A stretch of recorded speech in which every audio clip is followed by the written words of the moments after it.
Hello and welcome to our Early Literacy Spotlight session with Emily Hanford. Emily Hanford is a senior correspondent for APM Reports. She notably brought mainstream media attention to the importance of teacher knowledge about the science of reading in 2018 in her podcast episode and article, Hard Words. Today, Emily will share her story of how she became interested in early reading instruction and what she has learned from educators along the way. Emily, thank you so much for joining us. Hi, thank you very much for having me. Okay, so we all want to know, what is all the fuss about the science of reading? Okay, well, I'm gonna tell you about it. Let me, I have a presentation here. Let me start that up. Sounds good. Okay. Well, thank you very much. Good afternoon to all of you who are here, or morning, and maybe it's morning for some of you.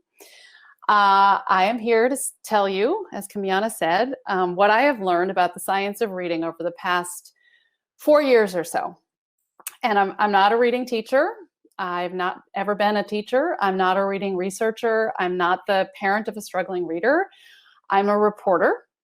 And over the last few years, I have read thousands of pages of books, reports, and articles about how skilled reading works, what kids need to learn to become skilled readers, and what's going on when children struggle to learn how to read. I've talked with hundreds of people, and I actually visited 9 states, while we could still do that, to try to understand how reading is being taught in schools today. And what I've learned has really surprised me. And it's basically this. Over the past 40 or 50 years, cognitive scientists and psychologists and neuroscientists and linguists and other researchers all over the world have conducted thousands of studies in classrooms and in labs to try to figure out how people read, what children need to learn to become good readers, and what's going on when children struggle to learn to read. But this mountain of scientific evidence about reading is not making its way into many schools. Teachers and other educators are not, for the most part, being taught this science in their teacher preparation programs. They're not taught this science in the professional development that they get on the job. And in fact, some of what they learn about reading and how to teach it turns out to be at odds with what the scientific evidence says. So what I'm going to be talking to you today about is the science of reading. But before I go any further, I want to talk just a little bit about what that term means. It's being thrown around a lot these days. So it's a good question. What is the science of reading? So here's how Mark Seidenberg defines it. He's a cognitive scientist who's been studying reading since the 1970s. And this is his definition. The science of reading is a body of basic research in developmental psychology, educational psychology, cognitive science, and cognitive neuroscience on reading, one of the most complex human behaviors, and its biological bases. This research has been conducted in decades in the US and around the world. The research has important implications for helping children to succeed, but it has not been incorporated in how teachers are trained for the job or how children are taught. Now, it was the first part of this definition that really piqued my interest in this topic on an intellectual level, the decades of scientific research on what skilled reading is and how people learn to do it. That research is fascinating. It's the last part of what Seidenberg wrote that has kept me on this topic for nearly 4 years now. That is, this research has not been incorporated into how teachers are trained for the job or how children are taught. So today, I'm going to tell you the story of what I've learned about this over the past few years. So I'm going to just tell you a little bit more about me to give you some context. I have been a reporter for 25 years, and I've covered a whole bunch of different things, elections, daily news, healthcare. My very first reporting job, I was a religion reporter. And then in 2008, I was hired to cover education for a public radio documentary program called American Radio Works. We're now called APM Reports, and we are the documentary and investigative reporting group at American Public Media. So in these 12 years that I've been reporting on education, I've been particularly interested in 2 things: how family income generally and poverty in particular affect educational opportunities and outcomes, and how people learn. That is, the findings from cognitive science and how those play out or not in classrooms. Now, almost all of the reporting that I have done was focused on secondary and post-secondary education. The photo of me in the classroom with the little kids was actually the very first reporting project that I did for American Public Media. It was about preschool. And then I really didn't do very much at all on early or elementary education until I got interested in reading a few years ago. And this is when I realized that early reading instruction is where it's at if you are interested in educational equity, opportunity, and how people learn. So this is the first reporting project that I did about reading back in 2017. Hard to Read is a podcast episode, and it's also an article online. And it's about why students with dyslexia have such a hard time getting what they need in public school. Now, I knew pretty much nothing about dyslexia, but I was hearing the same story, like the exact same story, from parents all over the country. And here's how the story goes. It might be familiar to some of you. My child started school, and I knew something wasn't right. I went to the kindergarten teacher, and she told me, don't worry, read lots of books to him, everything will be fine. But reading was really hard for him. He just didn't seem to get it. I went to the first grade teacher, and she said, don't worry, all kids learn differently, he'll catch up. But he didn't seem to be making much progress. By second grade, he was avoiding reading. He was telling me he didn't want to go to school. The teacher said, don't worry, we just haven't found your child the right book yet. It'll all come together in time. And it went on and on like this. The parent saying, something's not quite right here. The school saying everything's fine. And the parent not knowing what to do because the schools are the education experts, right? Now, by now, this mom might be thinking, could my child have dyslexia? But when she brings dyslexia up with the school, they tell her, no, we don't say that here. We don't use the word dyslexia. Maybe her child gets pulled out of the classroom for some extra help. Maybe he eventually gets some accommodations, like extra time on tests, maybe some audiobooks. But the boy still does not learn how to read because he is not taught how to do it. Because this is what I've learned in my reporting. The school does not actually know that much about how reading works, which means the school doesn't really know what's going on when a child is struggling to read, and they don't really, at the end of the day, quite know what to do about it. I took a class on the science of reading. Many of my classmates were teachers, and here's what some of them said about their preparation to teach reading. I didn't adequately feel prepared to teach reading. This is hard for me to admit because I have several degrees and felt like I should know what I was doing. Here's another teacher. I kept falsely reassuring myself my students weren't making growth because of this reason or that reason, although deep down I feared it was me and my instruction. I wasn't adequately prepared. It's not that I didn't care, it's that I didn't know any better. And this teacher, I felt so angry and guilty when I was finally taught the basics of reading science. I thought, how did you let me teach literacy without knowing this? So I'm going to explain some of the basics of the science of reading in a moment in terms of what I've learned. But first, I want to finish the story of that worried mom who has the struggling reader. Here's what happens if she has the time, and in particular, if she has the money. She takes things into her own hands. She might pay for private testing, which can cost thousands of dollars. She might pay for private tutoring, more thousands of dollars. She might hire an educational consultant or an attorney, or maybe both, to help her fight for what her kid needs in public school. And all of this is not just expensive, it's exhausting and it's frustrating and it's really, really hard. And the mother begins to realize that her child may never get what he needs in public school, or anyway, he's not going to get it fast enough because now he's 8 or 9 years old and he's starting to hate school. And he's falling behind in other subjects because he can't read well enough. Maybe he's beginning to act out in school, or maybe it's manifesting as depression and anxiety and withdrawal. And maybe her little kid, who's 8 or 9 years old, has actually said to her, I want to kill myself. I have heard this from a shocking number of parents, little kids who say they want to die because they can't read. And this is when, if they have the resources, the parents pull their child out of public school. Maybe they homeschool him, or maybe the family figures out a way to come up with the tens of thousands of dollars that it can cost to send the child to a specialized private school, if there is a good private school nearby, and that's a big if. At one point, I was with a group of moms in a dyslexia advocacy group, and I realized that none of them had their struggling readers in public school anymore. They had all given up on the idea that public schools could help their kids learn how to read. Here's the basic situation that we're in this country. If you can come up with the money to pay for it, you can probably find a way for your struggling reader to be taught how to read.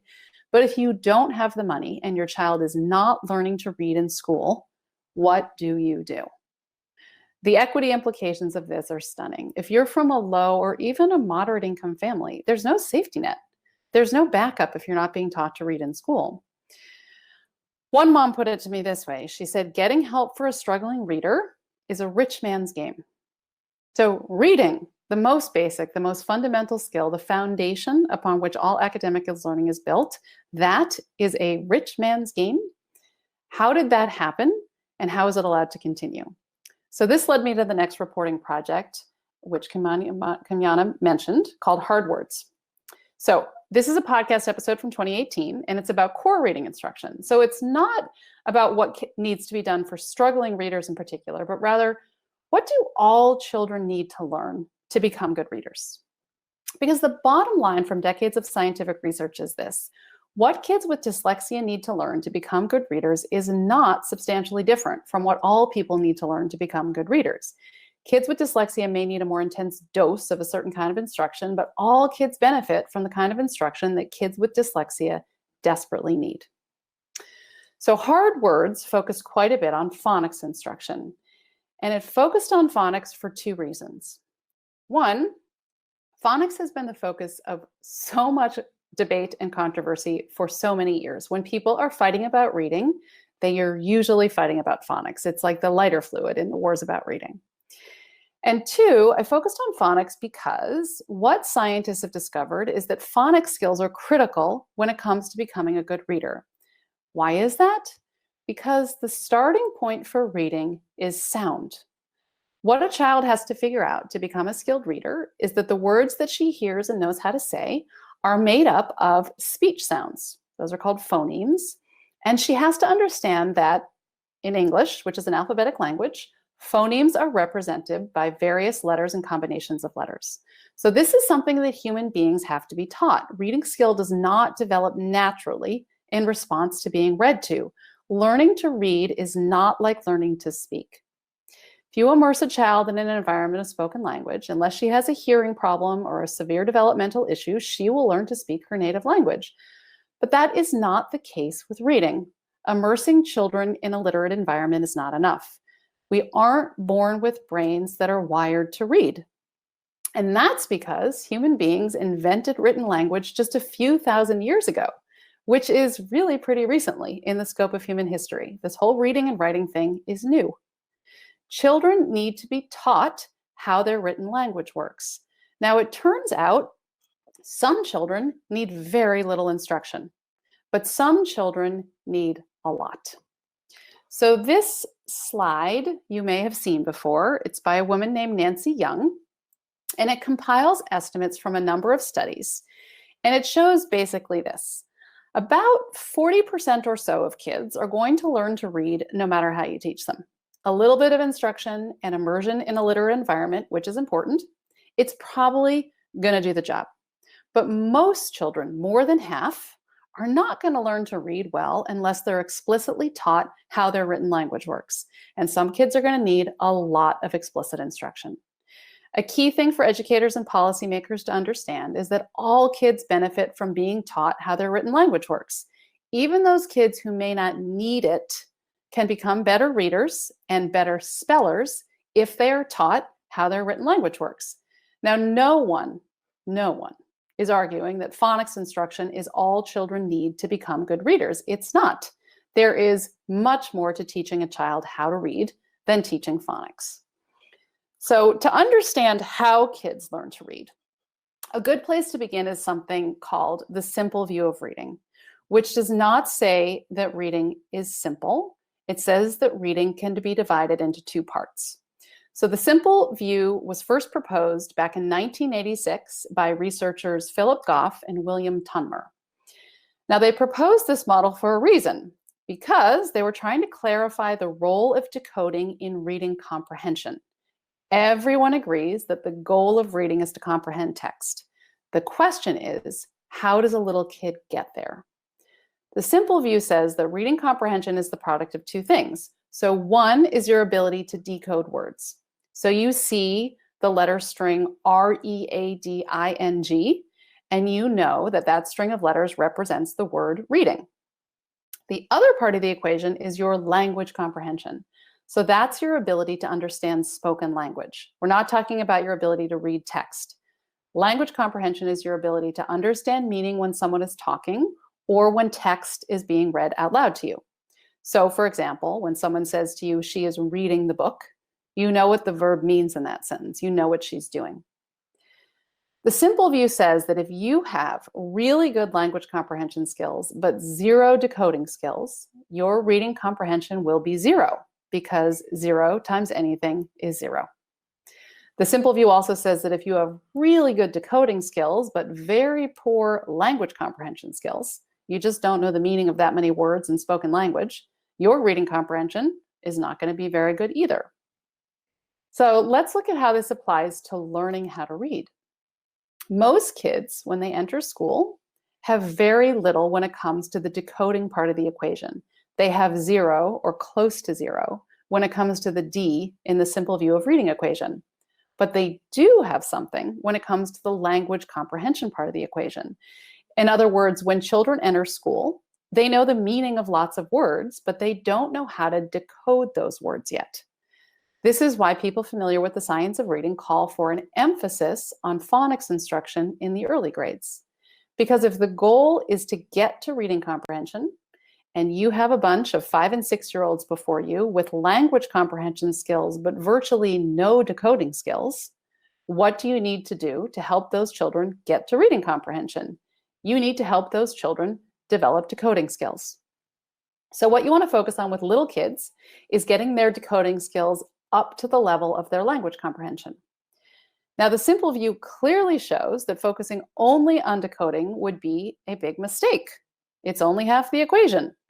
And as everyone knows, kids come into school with very different language comprehension skills. Some kids know the meaning of lots and lots and lots of words, and some kids have far smaller vocabularies.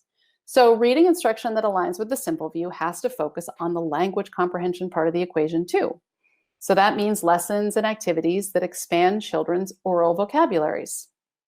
I was in a first grade classroom in Oakland, California, where reading instruction was deliberately aligned with the simple view of reading. And what I saw in that classroom was explicit phonics instruction in one part of the reading instruction, with the kids broken into small groups depending on the level of their decoding skills, because kids are at very different places. And another part of the reading instruction was explicit vocabulary lessons and lots of reading out loud by the teacher. And the words that the kids had learned were posted on cards all over the classroom. This was, I think, like March. So it was getting towards the end of the year, and they'd learned a whole lot of words. So they had these words posted everywhere. They were covering the windows. And they included words like gigantic, ridiculous, extraordinary, and neighborly. Now, those are not words that the vast majority of first graders are going to be able to decode, and they shouldn't be expected to.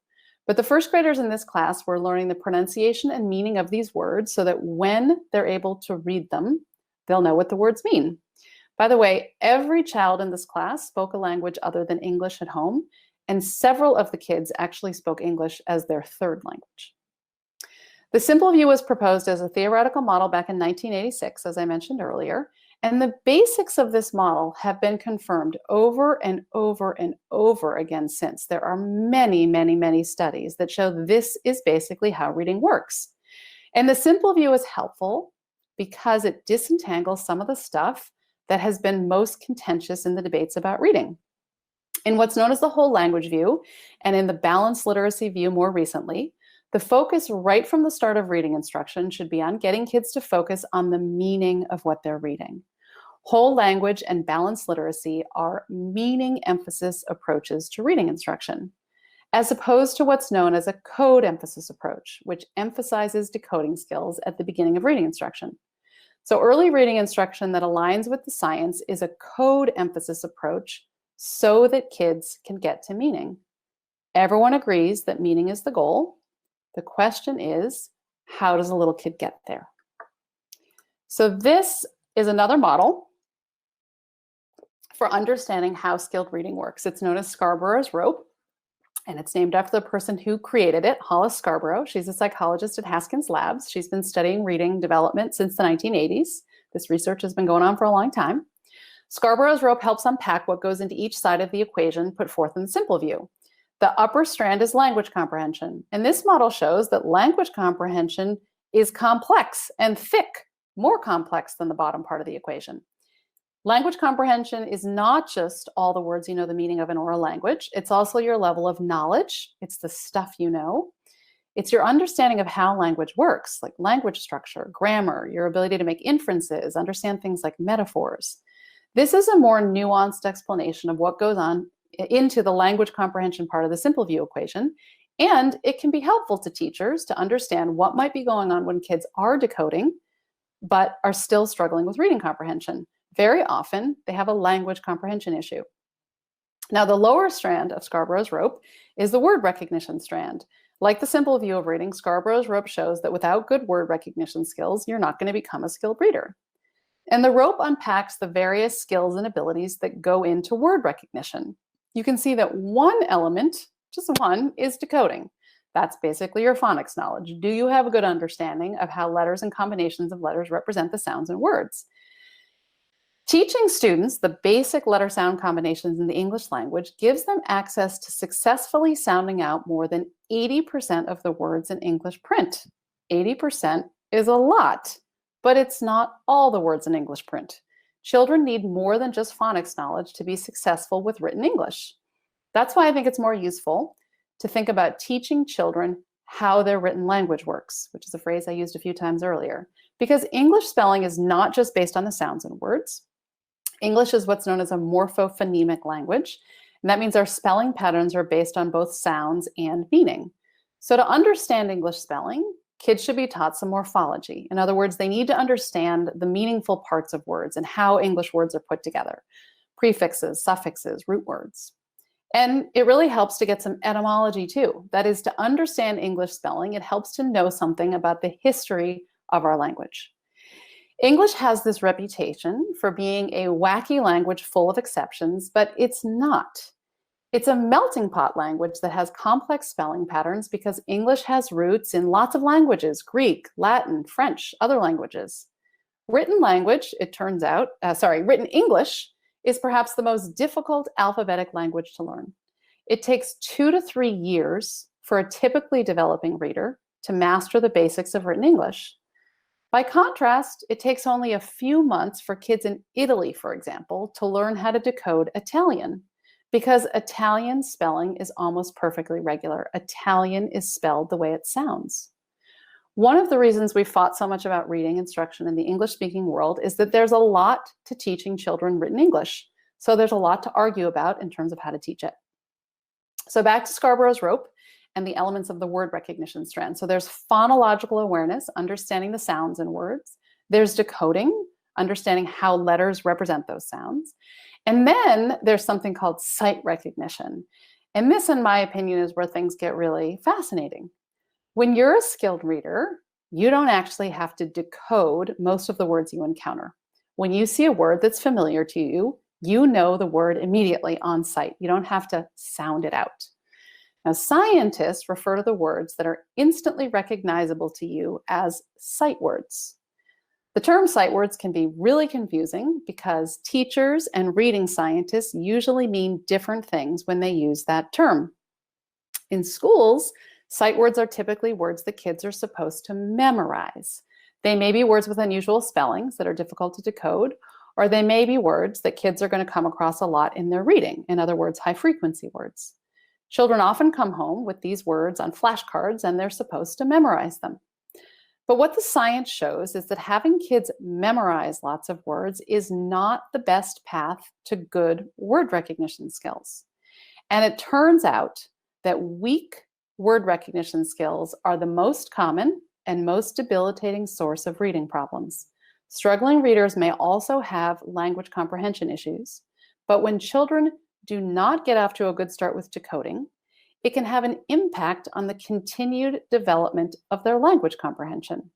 And eventually, kids may be weak on the language comprehension side because they're weak on the word recognition side. This problem has been described as the Matthew effect. It's a biblical reference. Basically, when it comes to reading, the rich get richer. And here's how it works. If you come into school with lots of language comprehension, but you struggle with learning how to decode words, your ability to continue to develop language comprehension may be impeded, because one of the best ways to increase your knowledge and your vocabulary and your reasoning and your understanding of the structure of language is through reading.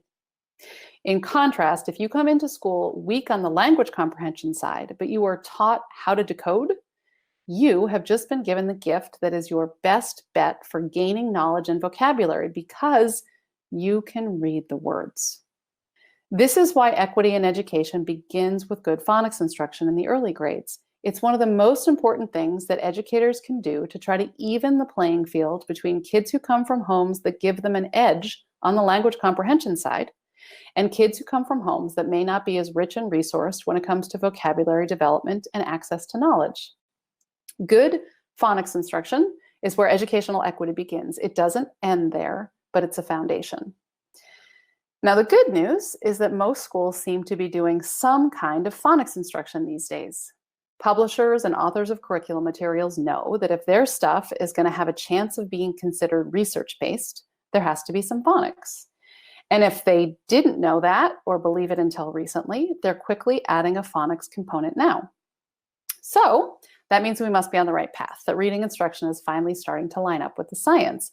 Unfortunately, I'm not sure that is the case, because while more and more schools are adding a 20 or 30-minute phonics block, what I also see in schools are things like this. So these are word reading strategies that you will find in schools all over the country.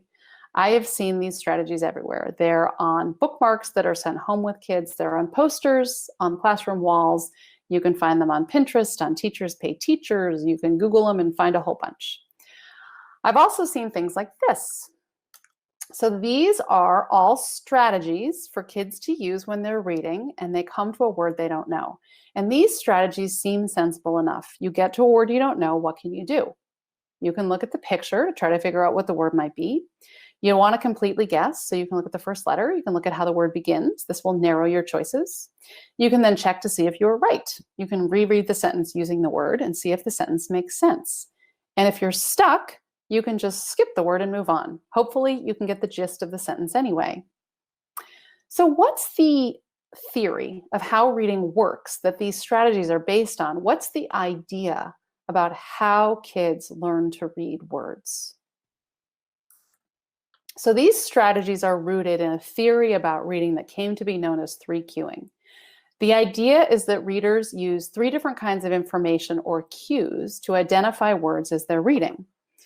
This idea was originally proposed by an education professor named Ken Goodman back in 1967 in New York City at the American Educational Research Association Conference, AERA. Goodman laid out the original theory in a paper called Reading, a Psycholinguistic Guessing Game. In this paper, Goodman rejected the idea that reading is a precise process that involves exact or detailed perception of letters or words. Instead, he argued that as people read, they make predictions about what the words on the page are using these 3 cues. Graphic cues, what do the letters tell you about what the word might be?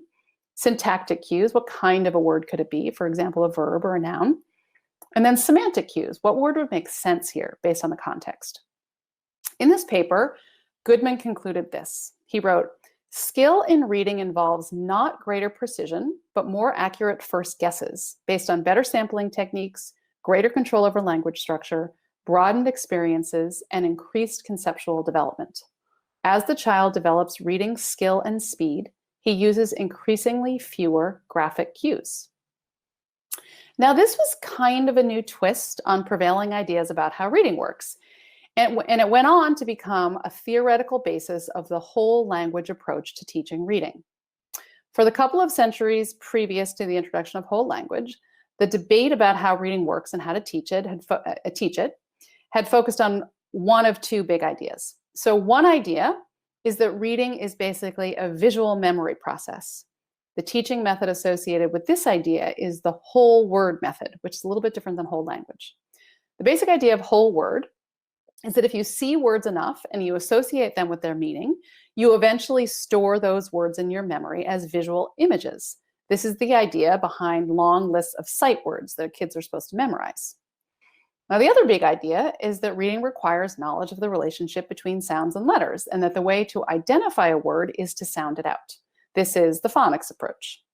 Reading instruction was basically a series of pendulum swings back and forth between whole word and phonics until this new twist of an idea came along that said, people don't read by sounding out words, and they don't read by memorizing words as wholes either. Instead, they use the cueing system. That is, they use context to predict what the words will be, and then they use the letters to check their predictions. Now, many teachers today have never heard of 3-cueing, but they know this cueing theory of word reading as MSV. So M is for using meaning to figure out what a word is, S is for using sentence structure or syntax, and V is for using visual information, the letters in the word. You will find this MSV idea in lots of curriculum materials that define themselves as balanced literacy. You can trace the roots of this MSV idea back to the work of a woman named Marie Clay. Marie Clay was a developmental psychologist in New Zealand who came up with ideas about reading that were similar to Ken Goodman's ideas at about the same time. They didn't develop these ideas together, they didn't agree on everything, but they did meet and travel in similar literacy circles back in the 80s and 90s. Clay built her ideas into a reading intervention program for struggling first graders called Reading Recovery. Reading Recovery was implemented across New Zealand in the late 1970s and 80s, and it went on to become one of the most widely used reading intervention programs in the world.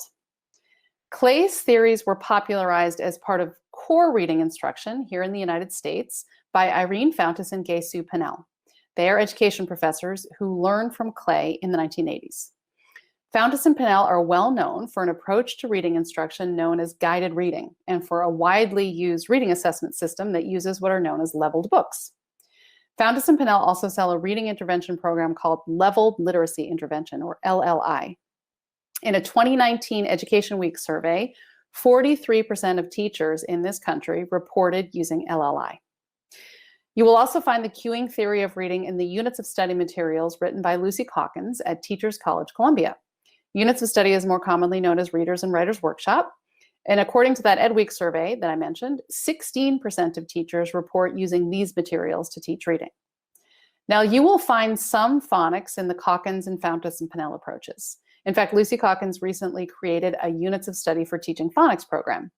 Fountas and Pinnell have books and materials to teach phonics too, and they have for a long time. But often, phonics is presented as one way to know what a word is. It's one strategy. It's that third cue in the cueing system. What schools need to know is that when they buy materials from Calkins and Fountas and Pinnell, they are buying an approach to teaching reading that is rooted in a particular theory about how reading works. It's this idea that skilled readers use meaning and context to identify words as they read. What you are likely to find in a lot of American classrooms today is 20 to 30 minutes of a phonics program, and then Reader's Workshop and guided reading, where kids are taught that when they come to a word they don't know, they can sound it out and use what they've learned in their phonics lessons, but they can also use the cueing strategies. They can think about a word that makes sense, they can look at the first letter of the word, or they can just take a page from Skippy the Frog and they can skip the word altogether. So the question is, what's wrong with this? I mean, why not teach kids lots of strategies to help them when they come to a word they don't know? Why not teach cueing? Well, it comes back to the scientific research on reading. So what is going on in these little boys' brains as they're learning to read? And for a long time, as I've said, no one knew the answer to that question. And that is one of the reasons we fought about how to teach reading. But as I've said, over the past half century or so, scientists in labs and classrooms all over the world have done this mountain of studies about how skilled reading works. And here's a key thing that they have figured out. Skilled readers do not use cues and context to read words. In fact, what scientists have discovered is that this is how poor readers read. Poor readers often have a hard time with word identification. Too many of the words they come across are little mysteries, series of letters they don't know and can't quite figure out. So they use a bunch of other strategies to try to understand what the words say. They memorize as many words as they can. When they come across a word they don't know, they look at the first few letters and try to think of a word that makes sense. In other words, they use context to try to come up with a word that fits. And when they can't figure out what a word is using context clues, they skip the word. Often, they can get the gist of what they're reading this way. But using context, guessing, and skipping words, this is not what reading is like when you're a skilled reader. What cognitive scientists have figured out is that the key difference between skilled readers and unskilled readers is that skilled readers can immediately and accurately recognize words. They don't need to guess or predict or use context. Skilled readers, it turns out, know tens of thousands of words instantly on sight. In fact, if you're a skilled reader, your brain has gotten so good at reading words that you process the word book faster than you process a picture of a book.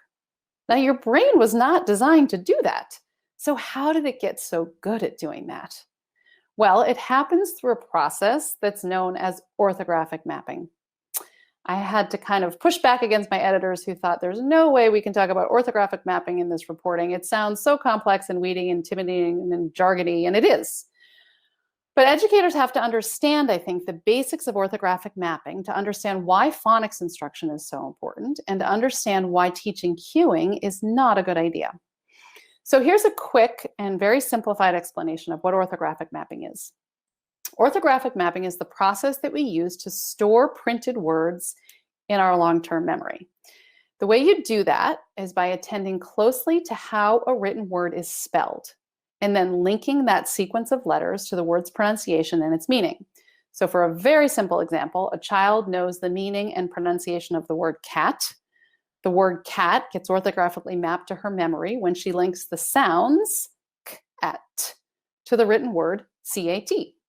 So this requires an awareness of the speech sounds and words. That's phonemic awareness. It also requires an understanding of how those sounds are represented by letters. That's phonics. So you need phonemic awareness and phonics to orthographically map words into your long-term memory. Once a word has been orthographically mapped to your memory, you know it instantly on sight. In fact, you cannot suppress your ability to read that word. You don't have to sound out the word when you see it. You know it instantly because at some point you successfully sounded it out and you linked the spelling of the word in your mind with the meaning and the pronunciation of that word. Now, by about second grade, a typically developing reader who's acquired good phonics skills needs just a few exposures to a word through its pronunciation, its spelling, and its meaning, and bam, the word is mapped to her memory. The more words that a reader maps to her memory this way, the more she can focus on the meaning of what she's reading.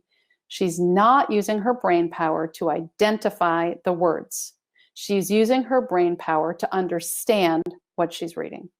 And this is the goal, for readers to comprehend what they're reading. For some reason, though, debates about reading have ended up stuck in this argument about whether teachers should focus on helping kids learn to decode words or whether they should focus on reading comprehension.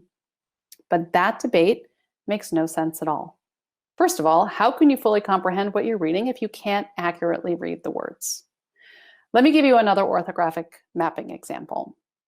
A few years ago, when my older son was in about 10th grade, he was reading something out loud to me, and he said, epitome. I stopped him and asked, epitome, do you mean epitome?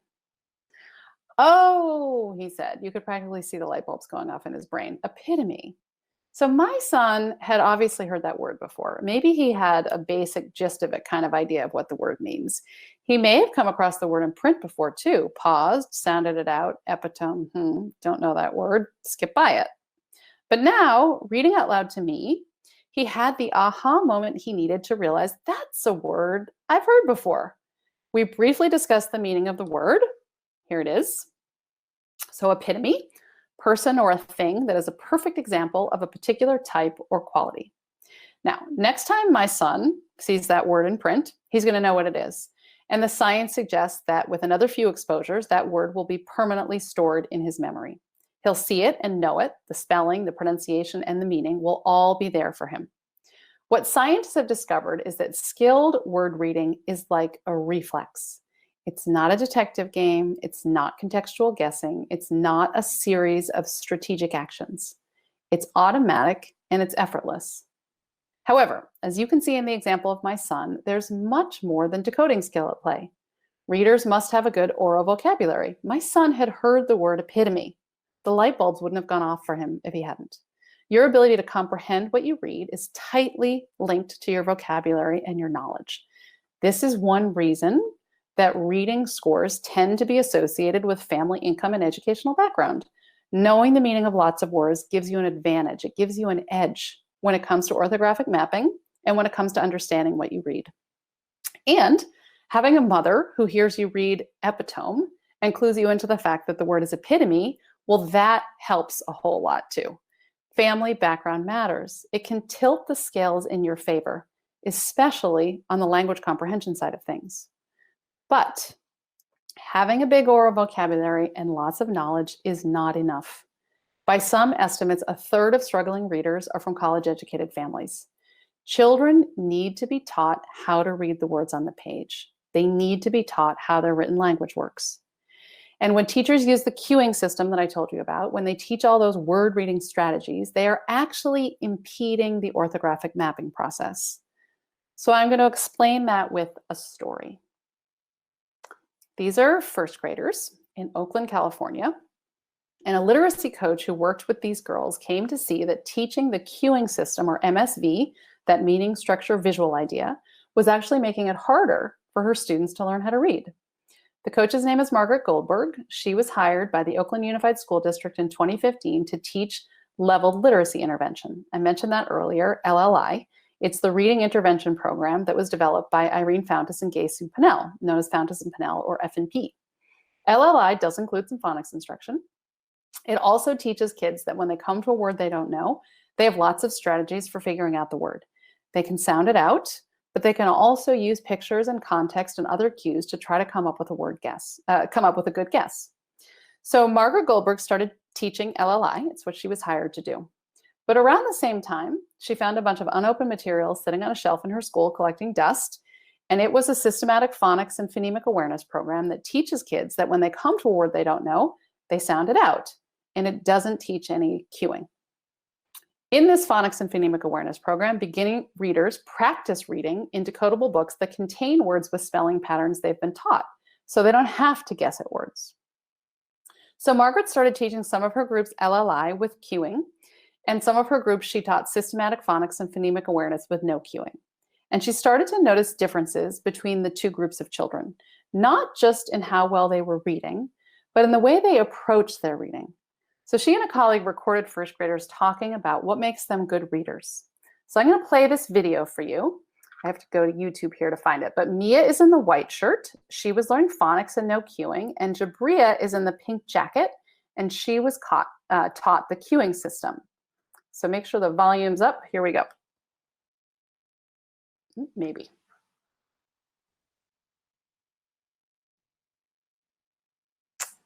Oh dear. Here we go. Good readers. I learn a lot because I look at the pictures and I.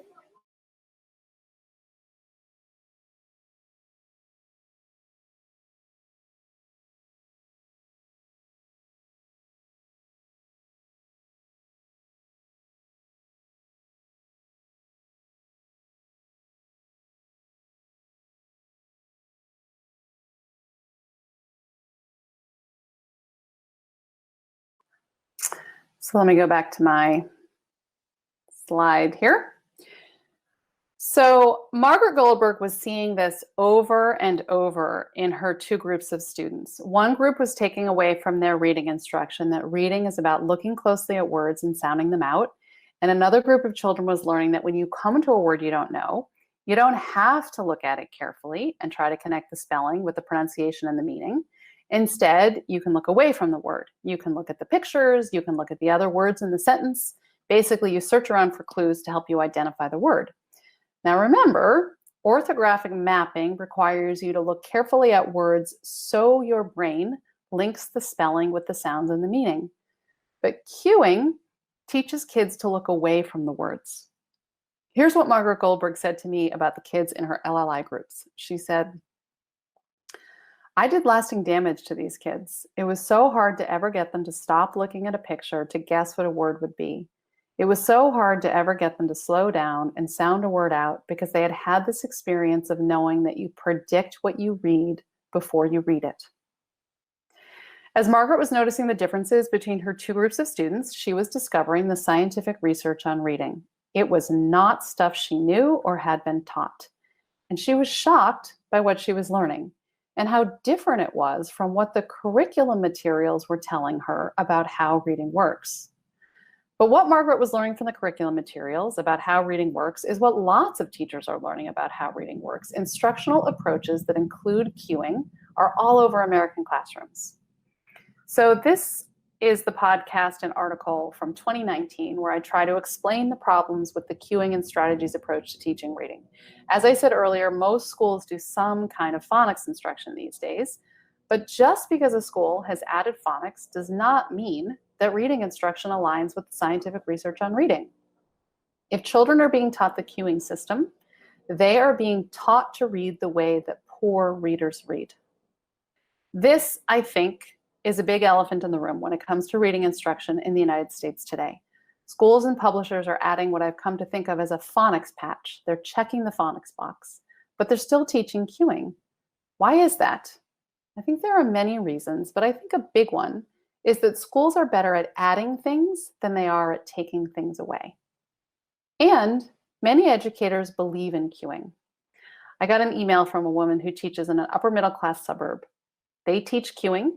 This teacher says she has tried to talk to her colleagues about the problems with the cueing and strategies approach to teaching reading, but she says she has to be really careful because it's like walking into a church and yelling, "There's no God."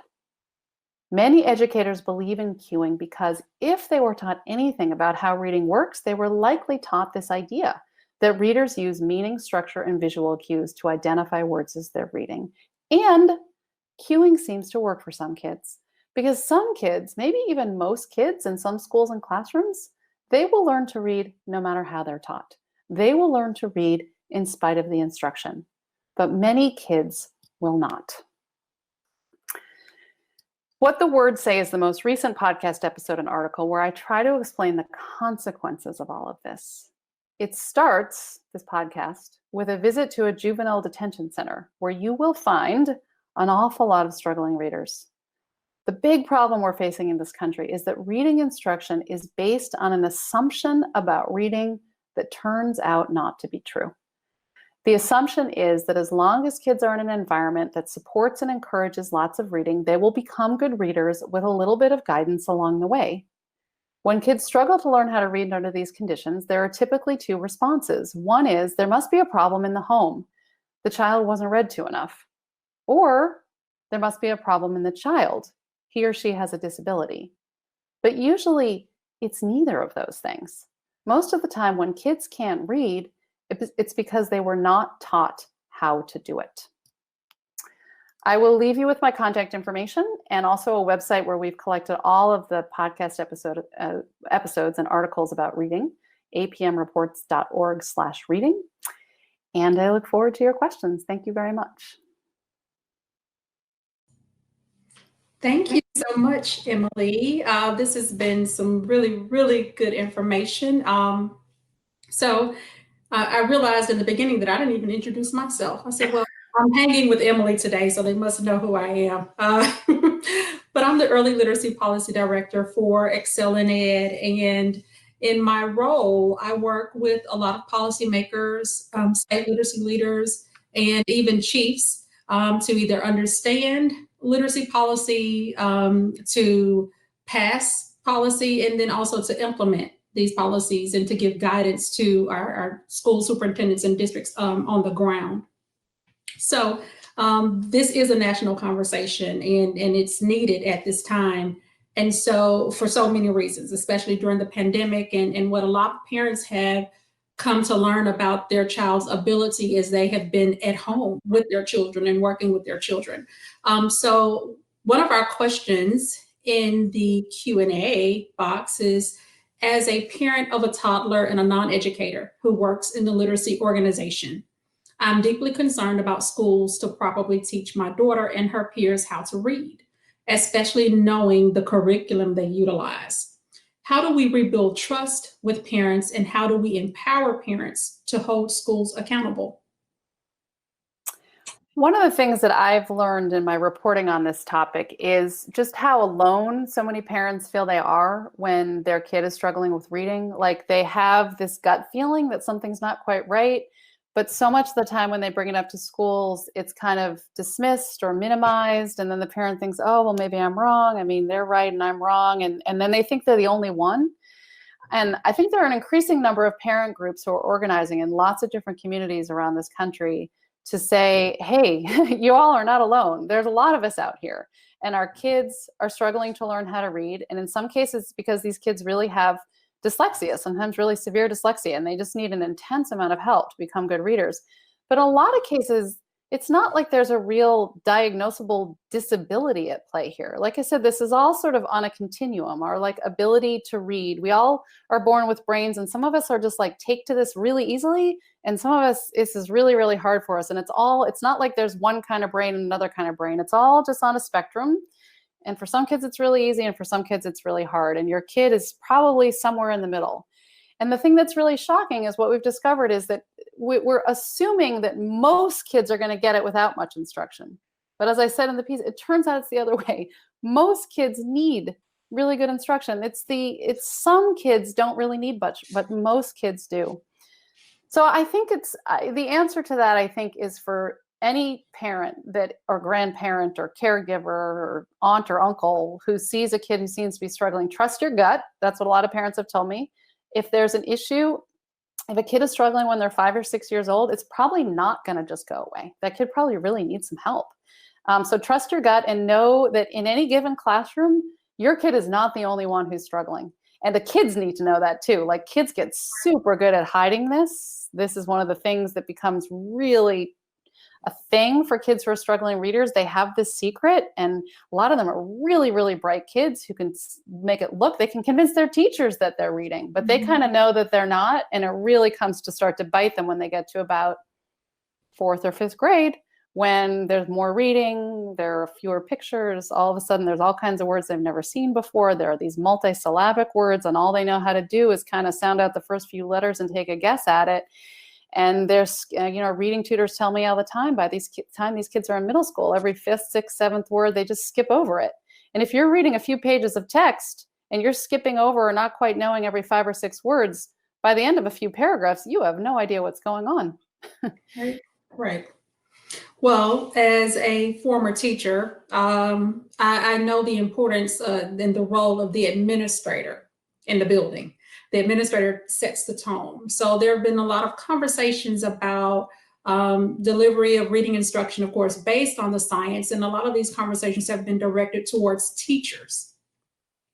So we know that our leaders or principals, though, again, they do play a key role in whether this instruction based on the science takes place effectively or doesn't take place at all. So how can we get our principals on board with the science of reading? What do they need to get on board? But then also, what message do you have for school leaders who may be caught in the middle of the reading wars?